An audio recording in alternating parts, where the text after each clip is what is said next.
శివాయ. దక్షిణామూర్తి గురించి ముఖ్యంగా తెలుసుకోవాల్సిన విషయం ఏమిటంటే, ప్రతి ఇంట్లో కూడా ఒక దక్షిణామూర్తి ఫోటో ఉండాలండి.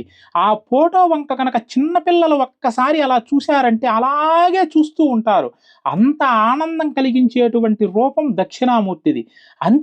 అంతేకాకుండా దక్షిణామూర్తి ధ్యానమూర్తి, జ్ఞానమూర్తి. పూజలు చేయడం కన్నా కూడా ధ్యానము చేస్తే 10 నిమిషాలు దక్షిణామూర్తి ముందు కూర్చొని కోటి రెట్లు ఫలితమొస్తుంది. అంతేకాకుండా జ్ఞానమూర్తి. పిల్లలు గనక దక్షిణామూర్తి స్తోత్రాన్ని పఠించి, దక్షిణామూర్తిని గనక పూజించినట్లయితే చక్కగా మంచి జ్ఞానము, విద్యాబుద్ధులు కూడా లభిస్తాయి పిల్లలందరికీ కూడా.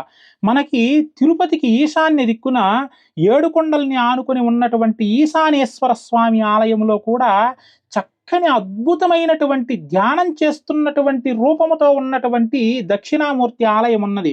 ప్రకృతి అందాలతో శోభిల్లుతూ ఉంటుంది ఆ ఆలయం ప్రదేశమంతా కూడా. ఒక్కసారి వెళితే మరల మరల వెళ్ళాలి అనేటువంటి విధంగా ఉంటుంది. అది తిరుపతిలోని తిరుమల నగర్లో ఉంటుంది ఈ ఆలయం. కాబట్టి 50 మంది భక్తాదులు కూడా విచ్చేసి ఆ ధ్యానమూర్తిగా ఇక్కడ ఉన్నటువంటి దక్షిణామూర్తిని సేవించి మీరు జ్ఞానాన్ని సంపాదించుకొని ధ్యానము చేసి సకల శుభాల్ని కూడా మీరు పొంది మీరు ధరించవలసిందిగా కోరుతూ ఉన్నాను. సర్వే జన సుఖినో భవంతు.